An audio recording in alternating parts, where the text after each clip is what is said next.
Welcome to the Two Bros Wrestling Show. I'm Kevin. As we mentioned in our last episode, we are going to be posting content during our hiatus. We did not take long to deliver on that content.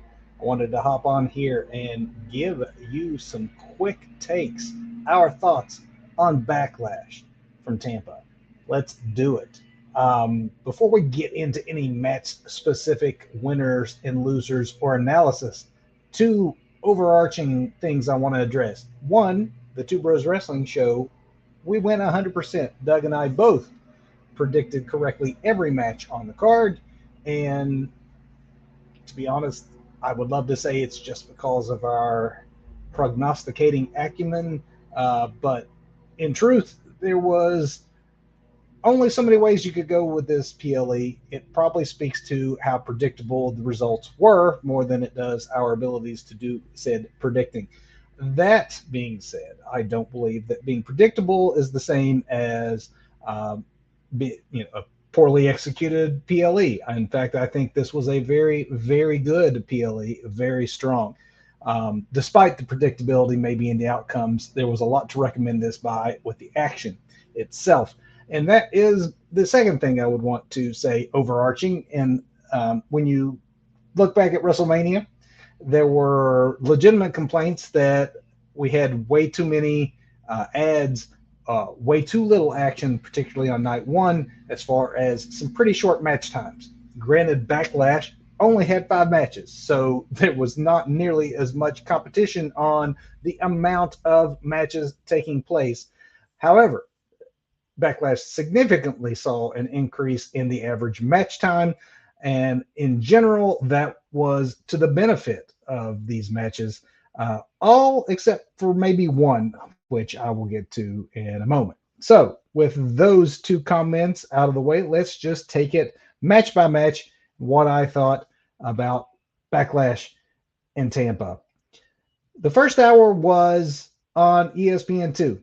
And as Doug and I discussed in our last episode, there's good and bad to that. The good being that, hey, you get free wrestling. It is also a chance for those who don't subscribe to maybe see a bit of a PLE.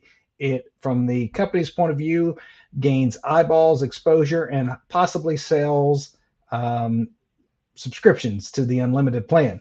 However, you could argue that two of maybe some of the more anticipated matches on this brief 5 match card took place in that first hour. If you were paying for it, that might not be considered a positive thing, that you could have seen maybe the matches you were interested in for free.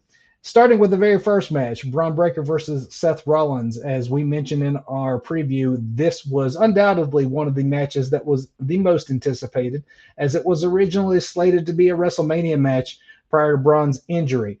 The fact that they gave it away for free and it being almost a 30-minute epic encounter that definitely was Mania worthy should have taken place back then. Actually, if it had taken place on Mania, it probably would have been more like 15 minutes. So it would not have been as strong a match.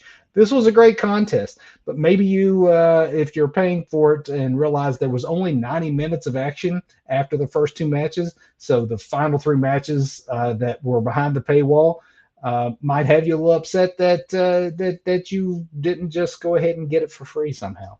But for what is there, you can't at all argue with how hot the pay-per-view started. Braun Breaker versus Seth Rollins was excellent.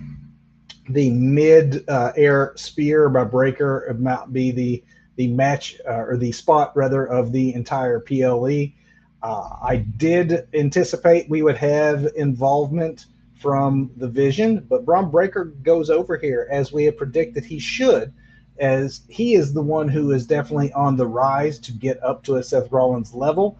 I was surprised, I guess, in some ways that even though they got involved, it wasn't the interference by the Vision that truly cost the match to Seth Rollins. He was protected because they did get involved, but it didn't directly lead to the finish, which was semi-clean, you could say, and therefore was more beneficial to Braun Breaker than it would have been had it been a more nefarious amount of cheating that went on.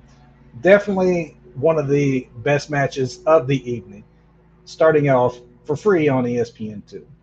The second match that was for free on ESPN2 was the United States Championship match between Trick Williams and Sami Zayn. This was a rematch to their WrestleMania contest, which was very good at WrestleMania. However, it was not designed at WrestleMania to be a show stealer. It filled its place and only had a set amount of time. They were given more time to work in this environment, and therefore they did have a better match in general. I could have probably used a little less Little Yachty. His constant influence did maybe detract somewhat from the flow of the match, but these are two professionals. Sammy, who is excellent in any context you put him in, and Trick Williams, who is one of WWE's stars of the future, which does tend to be, especially since WrestleMania, definitely seems to be the direction they are moving in, a youth movement in general on the roster, which overall is something that probably was needed. And Trick Williams retains here as he should, being the young up and comer. Way too early for him to be dropping that title to Sammy, but they had a heck of a match despite the heavy involvement of Little Yachty. This moves us to the paid portion of the evening, behind the paywall, only available through an ESPN Unlimited subscription in the United States, Netflix internationally. It is a match that honestly would have been maybe better as part of the pre-show, or maybe not a pre-show, I guess not what you would call it, but the first hour.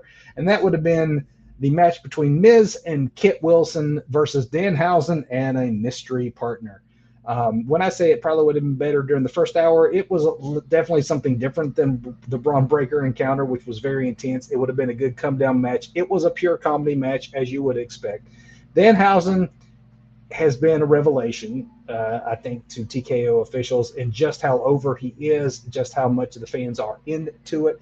When I said earlier, though, that there were some matches that maybe did not gain from having additional time compared to WrestleMania's short average match times, this would be one that you could argue maybe overstayed its welcome a little bit. The comedy matches, while good in small doses, some of the gags maybe were one beat or more too many. Would have been better in a less is more environment. Overall, it was harmless. Kudos to The Miz and Kit Wilson for working very hard to also keep up their end of making this ridiculous comedy match entertaining. But Danhausen cloned himself. We wondered who the mystery partner was. Well, he only semi-successfully cloned himself, so ended up with a Minihausen, and then through a variety of machinations that I will not get into in detail, we get a plethora of Minihausens, much as we did at WrestleMania. And hilarity ensued. Your taste will vary on this one. I know that some people are between this and the gingerbread man funeral from SmackDown, probably had enough WWE comedy for a while. Others probably thought this was a good breakup between the intense matches on the card, being smack dab in the middle. Wherever you fall on that pendulum, there is no doubt that Danhausen is over, and that for the most part, most of these gags landed. Again, I would have trimmed off a couple of gags, 2 or 3 minutes. This didn't need to go in excess of 10 minutes as it did, but it did. And as expected, The Miz and Kit Wilson get their comeuppance. I don't know, though, that you would say that this is the end of Danhausen and The Miz's personal issues. I imagine we at least have one more PLE of this to go through. Coming up next, and what definitely was a final encounter in a long-running program, we get Io Sky defeating Asuka in a match that Doug and I predicted could very well be a show stealer, and I imagine there are some folks who watched thinks that it was. It definitely was. In my mind, it was one of the best matches of the night. It was a 4.5 star match easily. I don't know that it would have been my favorite match of the night. That's going to be the main event we're going to get to in a minute. But this was a hot pay-per-view as far as the action. You might have been able to predict the winners, but you certainly could not fault any of the effort involved. Io Sky and Asuka have a long history. They worked very well together. This is likely the blow off of the feud. As expected, Io Sky wins.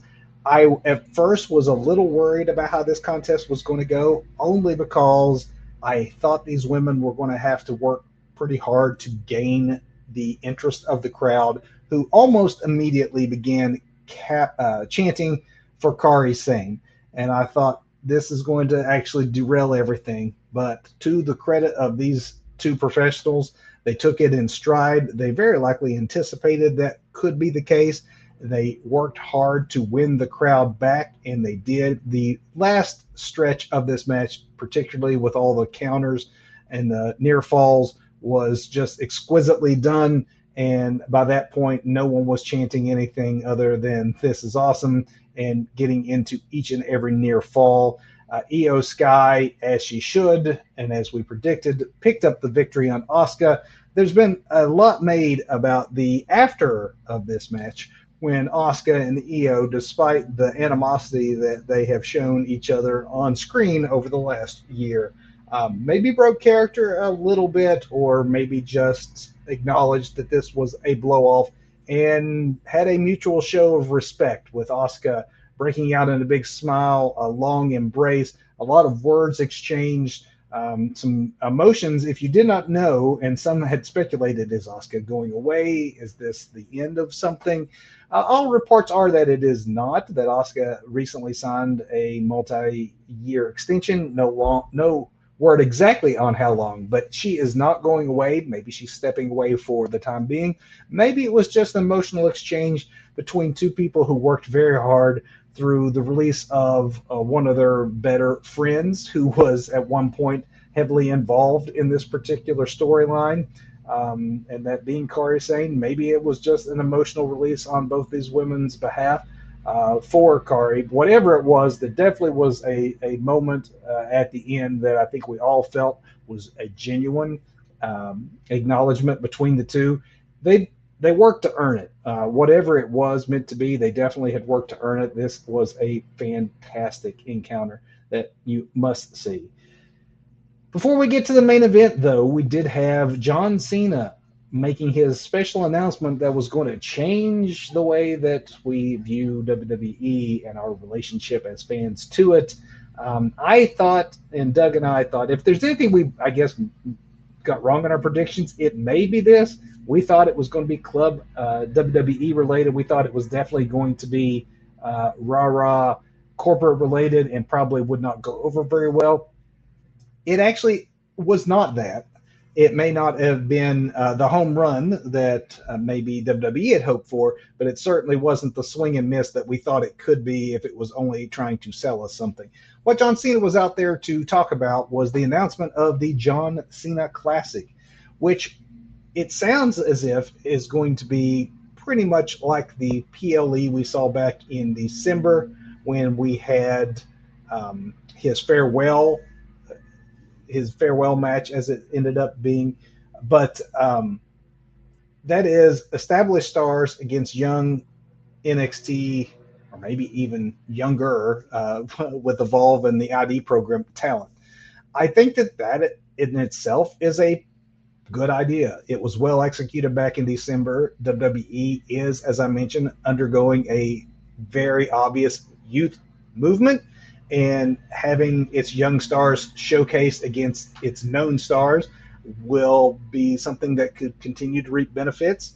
John pointed out that when we did this in December, you got, to a lot of fans, it was their first look, if they weren't NXT viewers, of or their first solid look at folks like Sol Ruka, Javon Evans, Oba Femi, people who now are some of the most over people on the main roster in a relatively short period of time. There is such an abundance of talent that has caused the bottleneck that in some ways have led to a lot of the releases we've seen of older talent, that showcasing the younger talent in this way makes total sense. What makes a little less sense is that apparently the John Cena Classic is also going to have a John Cena Classic champion. I don't know if this is sort of like what AEW does in their tournament, where you get a cup and that you remain the champion for a year. It's not a title to be defended. And the reason I say that is because you the fan get to vote on who the champion is. So the outcomes of the matches have nothing to do with who you crown as champion. That part was a little murkier in its explanation, to be quite honest. He did point out that you could vote for someone who lost, which I guess in that regard is clear that winners and losers don't matter. But in pro wrestling, winners and losers should matter a little bit. So the idea of crowning a champion by us all voting on who it is makes it sound more like it's going to be a popularity contest than it is any sort of tournament or the like. But apparently it's going to be an annual event. Another detail that they did not bother with is the when and where of it all, but I imagine we will learn more on that soon. So I would say a solid double on this announcement, not the strikeout, not the home run, definitely somewhere in the middle, and something I actually didn't see coming that I think could have some possibilities depending on execution.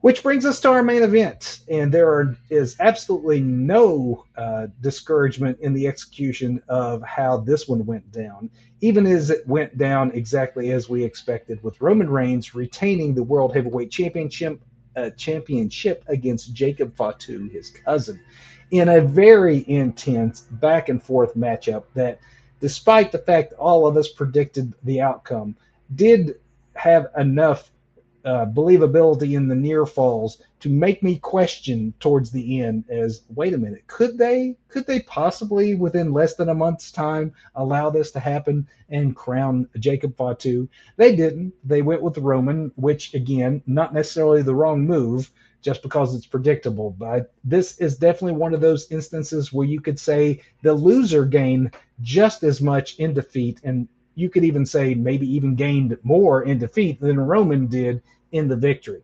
At the end of this really intense contest, Roman did cheat to win, so in some ways he couldn't overcome his cousin cleanly, and therefore this is a feud that is likely not settled and that will continue and then might end up having to involve more help by Roman now that he realizes that Jacob is maybe a little harder to beat than he anticipated. Another thing about the finish is that as good as the match was, the aftermatch was just as good and just as important, because not only did you see just how main event ready Jacob Fatu is during the match, afterwards when the switch flipped and Jacob Fatu realized he got cheated out of that better skull for his kids and all the things the tribal chief had, he lost it. He lost it in a way that Roman had hinted at for the last month, that this guy's a loose cannon. There's a reason he has not been fully accepted in the family. There's a reason we don't talk about Jacob. There's a reason we didn't bring Jacob along. Jacob is one that can turn and is a mad dog who cannot be controlled. Well, Jacob flipped that switch and became that mad dog. Now, I don't know if this means he's going heel after this. I think that could maybe be a little difficult because of just how much the fans like him. I would say, though, unlike a lot of the build-up, which was a lot of times maybe where it seemed a little more 50-50, when it got to the night itself, during the match, I'd say 60-40. We definitely had more of the pro-Roman chants than we did the Fatu chants. And then by the end, when Fatu just snaps and goes pure psycho, I do feel like the crowd was more invested in protecting Roman than cheering the heinous acts of Jacob Fatu attacking referees, agents, and continuing with the Tongan death grip. It was very well done, very well executed. It'll be great to see where it goes from here. It made Fatu in this moment a main eventer. I think that this solidifies, as if we all didn't know, that Jacob Fatu is a future world champion and a definite current main event talent. For Roman's part, he not only held up his end, but I think it should be said that when Roman had his historic run with this title last time, there were occasional complaints that, as compelling as the on-screen was for the build-up, when it came time to the actual PLE matches, the matches tended to follow the same formula, with the Fatus getting involved, and I'm sorry, the Usos getting involved and helping out Roman. And so there was kind of a wash, rinse, repeat on a month-to-month basis after a certain amount of time in the last. If those criticisms had any weight, and I think that there was some truth in some instances, that some of those matches back during that reign began to feel very formulaic, Roman Reigns has shown out in these last two events, both Backlash and WrestleMania. He showed out that he can still go and still, with the right opponent, give that compelling storytelling match that is main event worthy on a PLE, and that he is worthy to carry the championship and have those kind of programs with that main event type talent. This is two PLEs in a row where you have to say it's 4.5 to 5 stars for Roman Reigns in a main event with two very different kind of opponents, and that doesn't happen just because of the opponent. Roman Reigns has to be given credit for that. So kudos to Roman, kudos to Jacob, kudos to WWE for taking some of the criticisms of Mania, particularly night one, and producing what was a very quick turnaround and a very, very solid PLE. And with that, thank you for tuning in to this special mini episode of the Two Bros Wrestling Show. We are currently on a hiatus for our regular format, but as promised, we will continue to drop smaller pieces of content like this on our channel, and we would love it if you continue to watch, subscribe, comment, let us know what you think, and stay tuned as we will let you know when we're back on our weekly live broadcast schedule. And until then, as Doug would say if he were here, go watch some wrestling, everybody. Until next time, this is Kevin. I'll see you then. Thanks for tuning in.